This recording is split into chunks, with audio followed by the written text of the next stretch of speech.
Kudus, Kau hadir di sini. Roh Kudus, ku mengasihi-Mu. Kau lembut, Kau manis, Kau lapar birumu. Penolongku diutus Bapa-Mu. Lagi katakan, Roh Kudus, Kau hadir di sini. Roh Kudus, Kau mengasihi-Mu. Kau lembut, Kau manis, Kau lapar birumu. Penolongku diutus Bapa-Mu.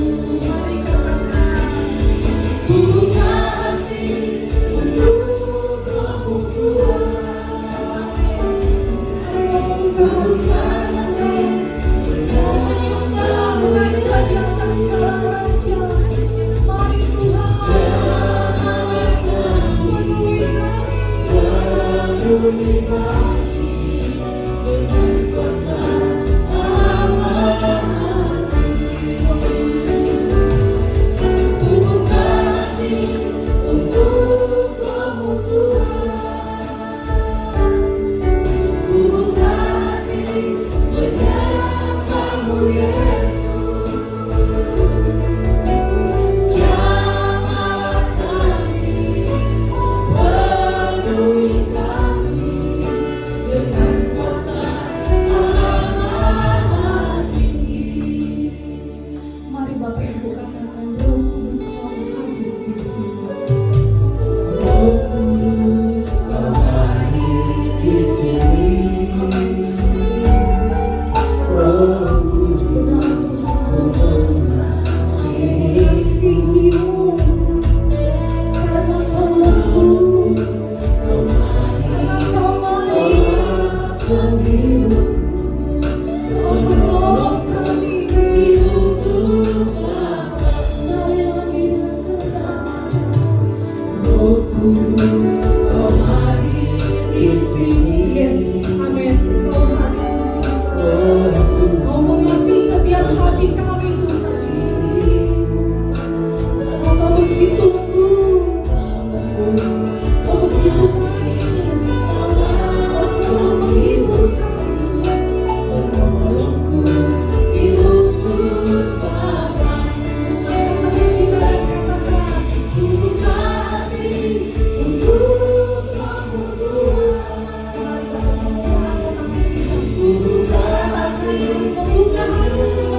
Sempurna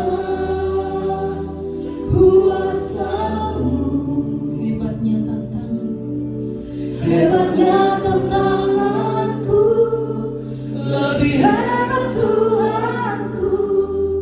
Ku berserah kepadamu yang membelah laut, yang teduhkan badai, yang mustahil pun terjadi karena kuasa-Mu yang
Shalom, selamat pagi saudara-saudara yang saya kasih dalam nama Tuhan Yesus.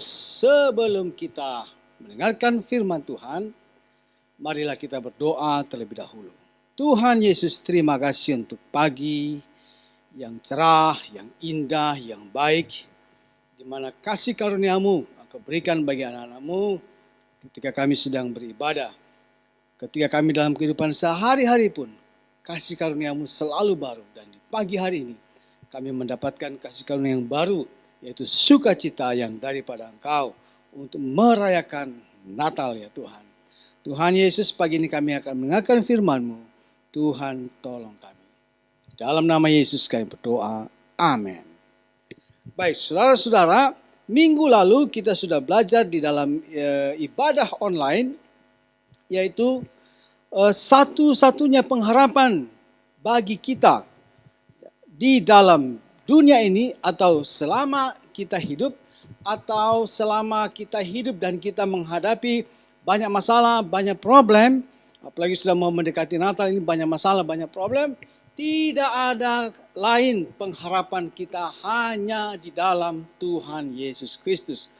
Tuhan Yesus adalah sumber pengharapan. Hal ini disampaikan oleh istri saya minggu lalu, bahwa tidak ada pengharapan lain, tidak ada jalan lain, tidak ada satupun manusia, suami kah, anak kah, orang tua kah, atau siapa saja yang bisa memberikan kita pengharapan. Ya, biasanya manusia memberikan kita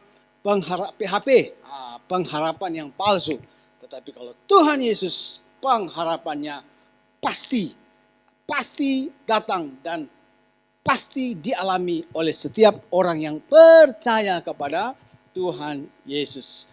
Kalau kita nggak percaya kepada Tuhan Yesus, tidak mungkin ada kita bisa berharap kepada Dia. Bagaimana kita mau berharap orang kita nggak percaya kepada Dia? Nah, ketika kita percaya kepada Tuhan Yesus dan kita dalam keadaan terdesak, dalam keadaan menderita, maka pengharapan itu pasti akan datang. Nah, hari ini kita akan belajar mengenai sukacita. Saudara, sukacita ini sangat-sangat penting.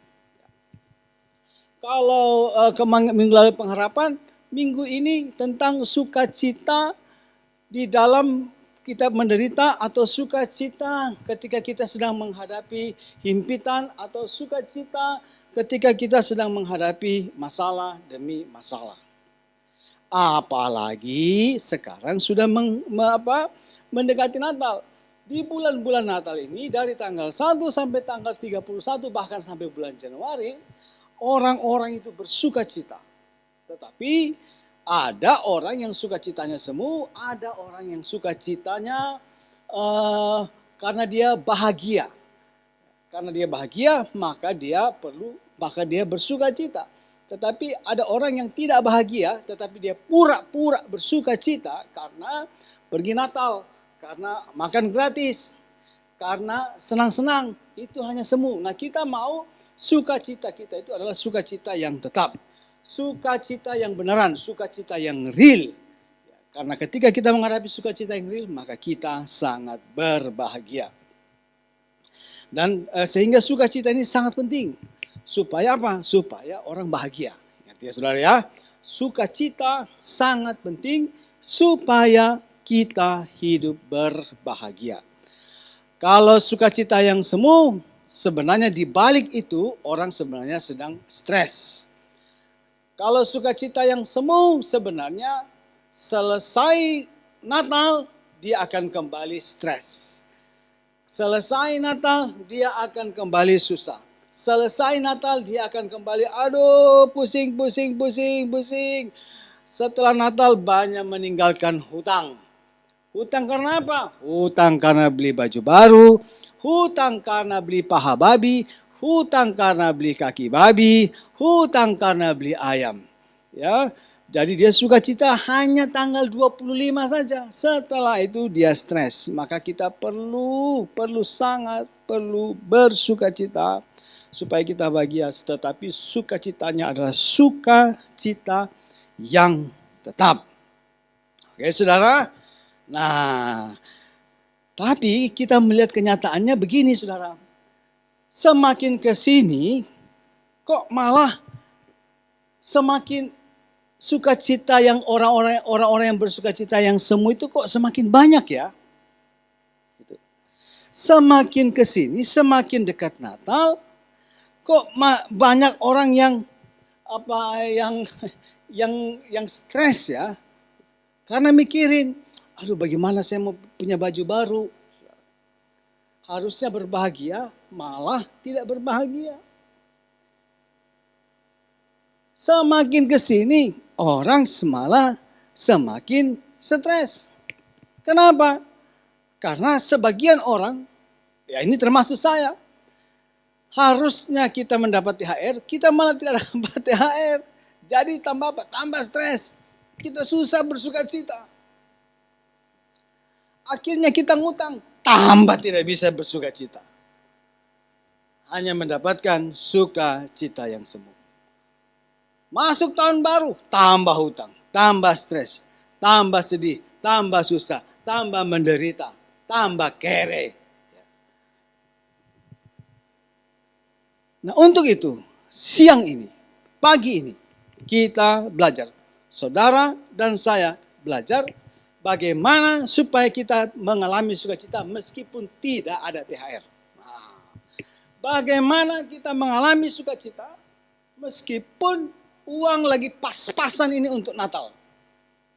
Bagaimana kita mengalami sukacita di dalam keterhimpitan ekonomi kita. Bagaimana kita mengalami sukacita meskipun saya tidak Natalan dengan orang tua.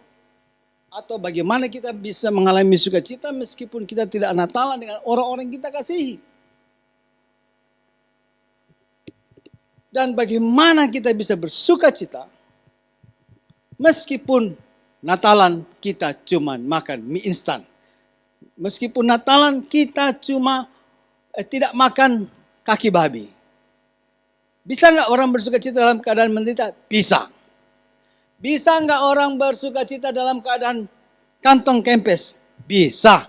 Mari kita lihat di kitab Yesaya pasal 1, kitab Yesaya pasal 9 ayat 1 sampai yang ke-6. Saya bacakan buat saudara ya.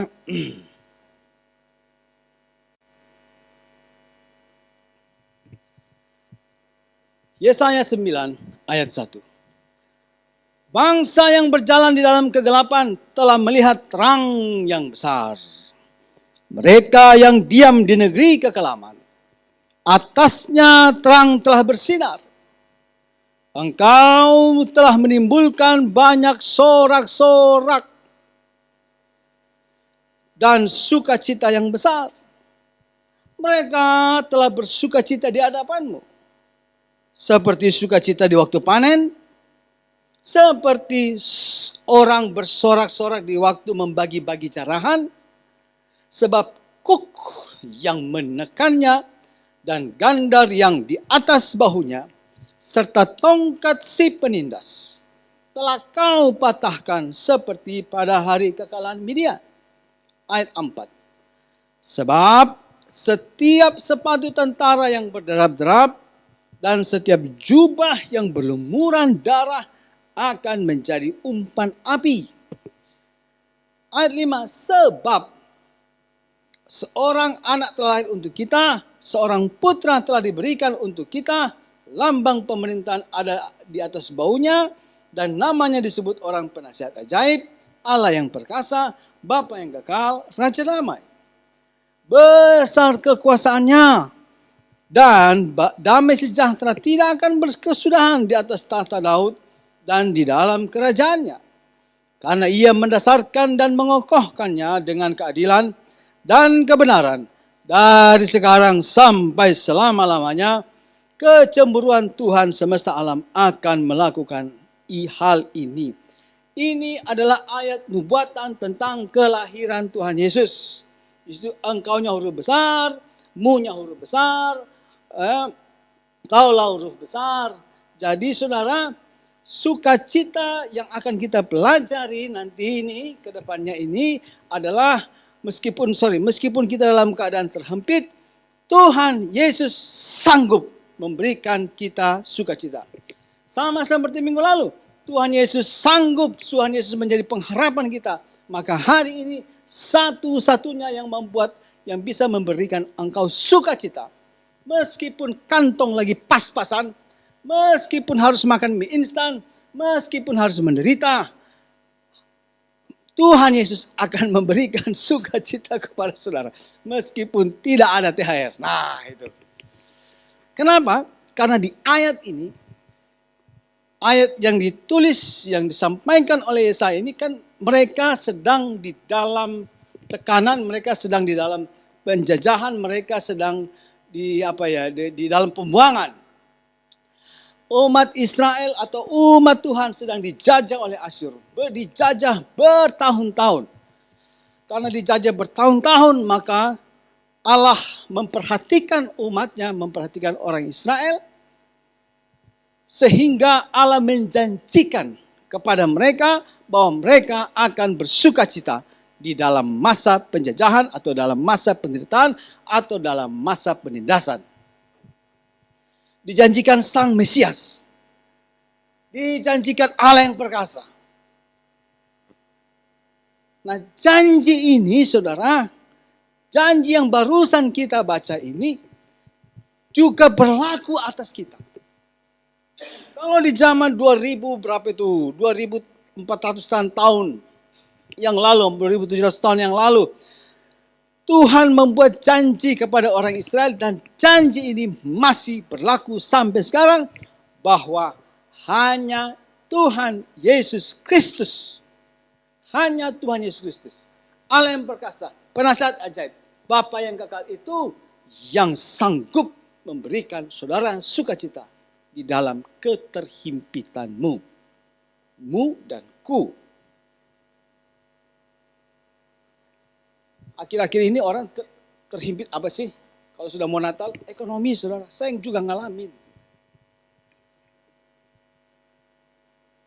Tapi meskipun ekonomi pas-pasan tidak akan mengubah sukacitaku. Karena sukacita saya sumbernya dari Allah.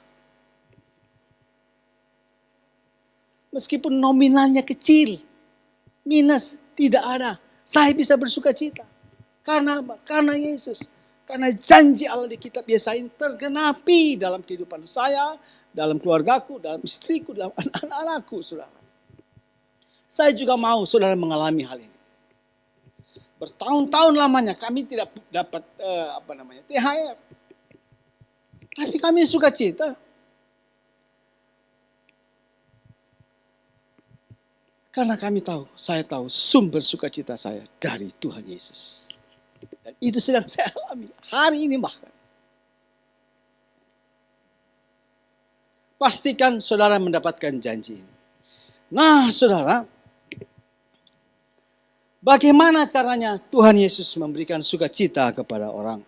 Atau mengapa saya harus bersukacita meskipun saya terhimpit?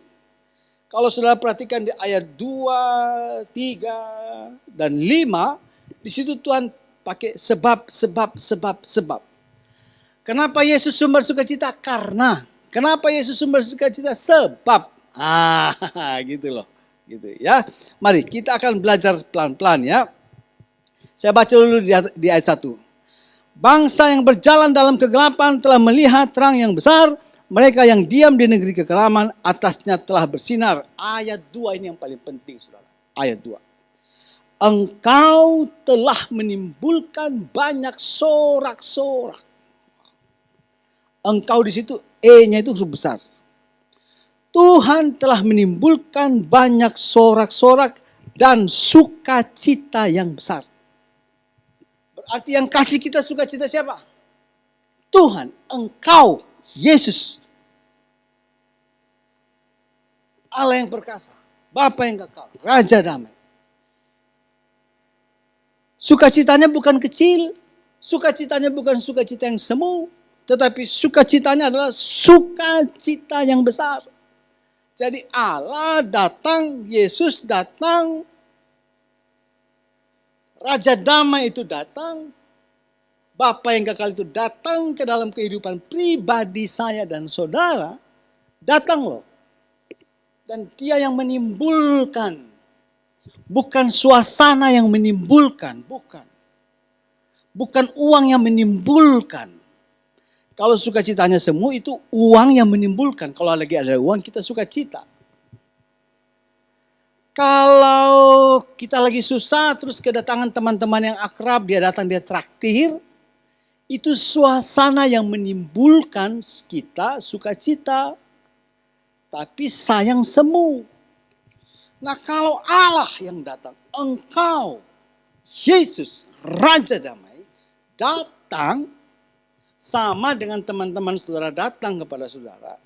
Dan teman-teman saudara bisa menimbulkan sukacita, maka Yesus datang, terimalah dia di Natal ini, terima Tuhan Yesus, dia datang dan dia yang menimbulkan sukacita yang besar dan menimbulkan banyak sorak-sorak, banyak. Ternyata sorak-sorak itu bukan cuma satu, banyak sorak-sorak.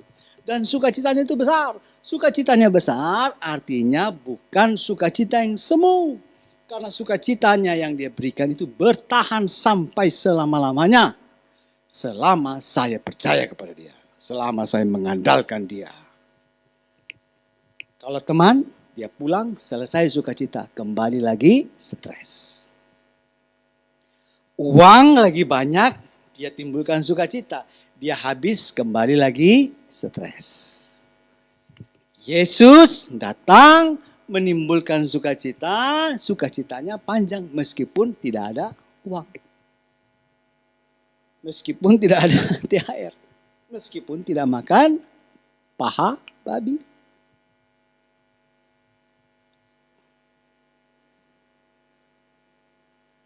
Sebab apa? Satu, mari kita lihat ayat 3. Bagaimana caranya Allah menimbulkan, bagaimana caranya Yesus menimbulkan sukacita. Bagaimana caranya Yesus membuat sukacita dalam hidup saya. Satu, sebab ayat 3, sebab kuk yang menekannya dan gandar yang di atas bahunya serta tongkat si penindas telah kau patahkan seperti pada hari kekalahan Midian. Perhatikan ayat 3 ini saudara. Waktu Yesus datang, saya dalam keadaan tertekan. Ya, kuk yang menekannya dan gandar yang ada di atas bahunya serta tongkat si penindas.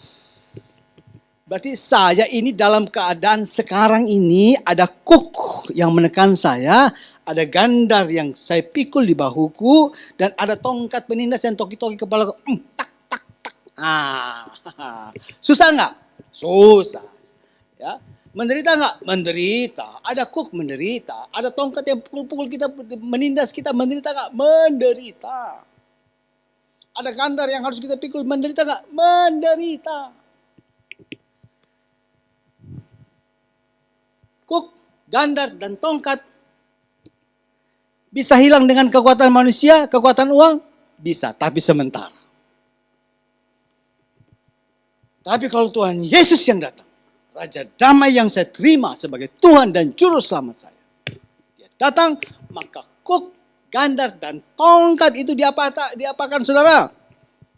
Telah kau patahkan. Pada hari kekalahan Midian. Jadi, bagaimana caranya Tuhan Yesus menimbulkan sukacita dalam hidupku? Dia datang, dia patahkan kuk, dia angkat gandar, dia patahkan tongkat. Tongkat penindas. Kuk apa itu? Saya punya banyak dosa. Kuk apa itu? Saya punya banyak masalah. Gandar apakah itu? Mungkin hutang saya tertekan.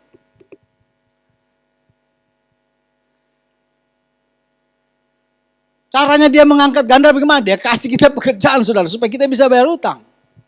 Uang tidak jatuh dari langit supaya kita bisa membayar hutang. Enggak. Zaman sekarang Tuhan Yesus datang, dia kasih kita pekerjaan, dia berkati apa yang ada yang kita kerjakan dan itu akan mengangkat beban kita. Kenapa? Karena kita dapat berkat, dapat uang, kita bisa membayar hutang. Itu sukacitanya luar biasa, saudara.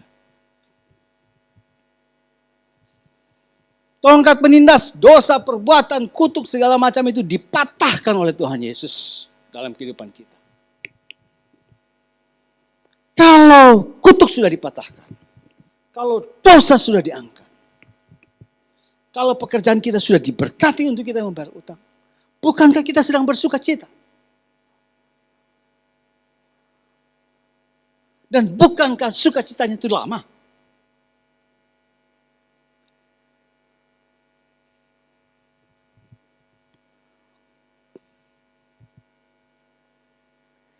Silakan saudara ngalamin sendiri.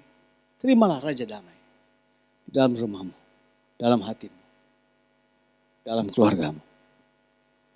Maka Tuhan yang akan mematahkan itu. Begitu caranya dia menimbulkan sukacita. Dia angkat dulu, dia patahkan dulu.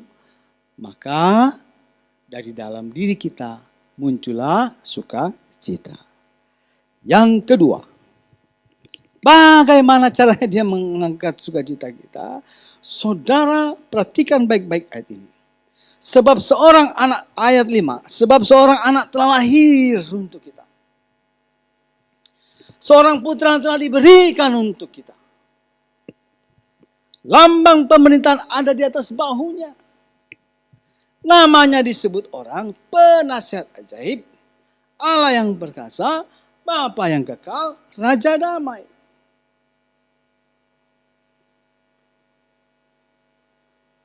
Anak.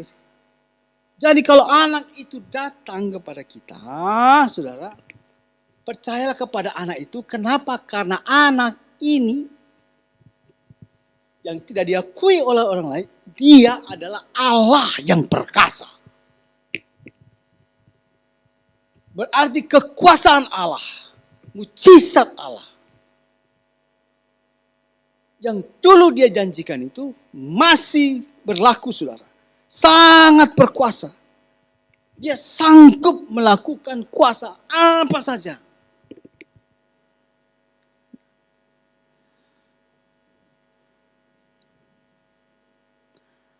Tinggal saudara percaya dan saudara panggil namanya. Coba lihat ayat 6.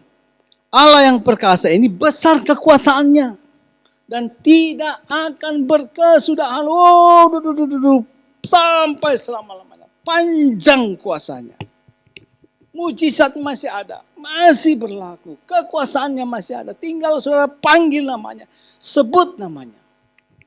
Bukankah di zaman kisah para rasul, orang hanya menyebut nama Yesus. Para rasul menyebut nama Yesus. Paulus menyebut nama Yesus. Dan nama ini berkuasa menyembuhkan. Nama ini berkuasa melakukan mujizat.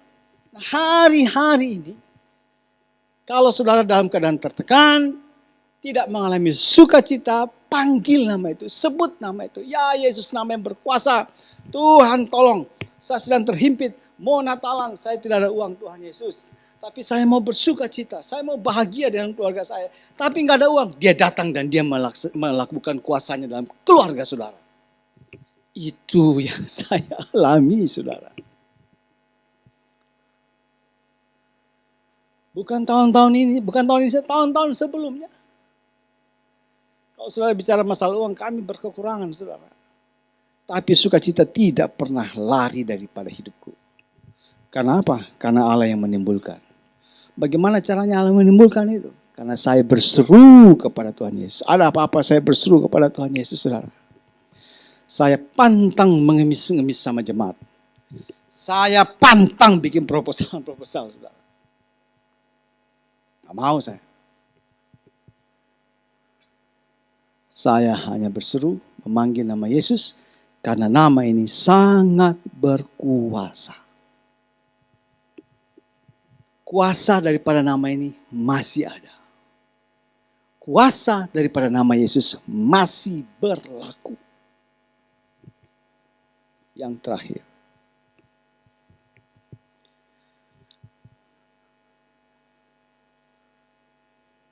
Ketika dia datang menimbulkan dengan kuasanya dan namanya atas kehidupan kita, itu membuktikan bahwa Allah sungguh sangat setia kepada janjinya. Sehingga janji yang dia sampaikan, padahal janji itu untuk orang Israel loh. janji itu juga berlaku untuk saya dan keluargaku. Kenapa? Karena kami percaya kepada Allah yang perkasa itu yang namanya Yesus.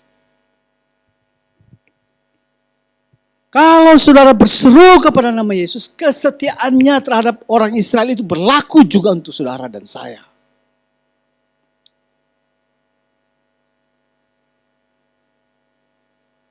Artinya apa? Kalau dulu dia memberikan sukacita kepada orang Israel ketika mereka sedang ditindas oleh orang Asyur, ketika Allah memberikan sukacita kepada para rasul, maka Allah juga akan memberikan sukacita kepada saya, meskipun dalam keadaan menderita. Di hari-hari zaman milenial ini, kuasa Allah masih sama, kesetiaan Allah terhadap janjinya itu berlaku untuk selama-lamanya bagi orang yang berseru, yang memanggil dan percaya kepada nama Yesus. Coba lihat ayat 6.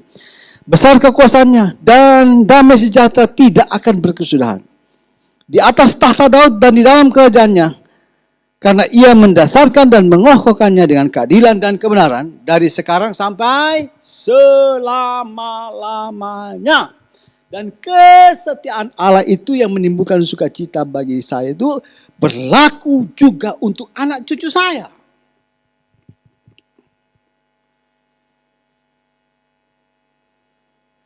Jadi kalau saya mati dan anakku juga hidupnya menderita pas-pasan, sukacita juga itu berlaku bagi mereka. Kenapa? Karena Allah setia kepada janjinya. Janjinya kepada siapa? Kepada orang Israel, kepada para rasul, kepada saya, dan itu akan terjadi kepada anak cucu saya. Keren gak saudara? Keren dan gila sih kalau kata saya mah. Karena Allah setia. Saudara, kalian mau bahagia? Mau bahagia sama seperti saya? Dalam keadaan pas-pasan? Memasuki Natal, tetapi kita bersuka cita, berserulah kepada nama Yesus. Waktu engkau berseru, dia datang dan dia yang menimbulkan. Ingat, kuasanya besar, kasih setianya sampai selama-lamanya. Selamat Natal, Tuhan Yesus memberkati. Terima kasih Bapa. Datanglah kepada setiap orang-orang yang berseru kepada Engkau ya Tuhan Yesus. Datanglah kepada setiap orang yang berseru, memanggil nama-Mu ya Tuhan Yesus. Di masa-masa Natal ini mereka sedang mengalami kesusahan. Datanglah dan timbulkanlah sukacita dalam hati mereka. Angkatlah kuk, patahkanlah tongkat, angkatlah ganda dalam kehidupan mereka. Karena Engkau adalah sumber kekuasaan itu. Engkau, nama-Mu sangat berkuasa. Nyatalah di dalam setiap orang-orang yang berseru dan memanggil nama Yesus. Haleluya. Amin.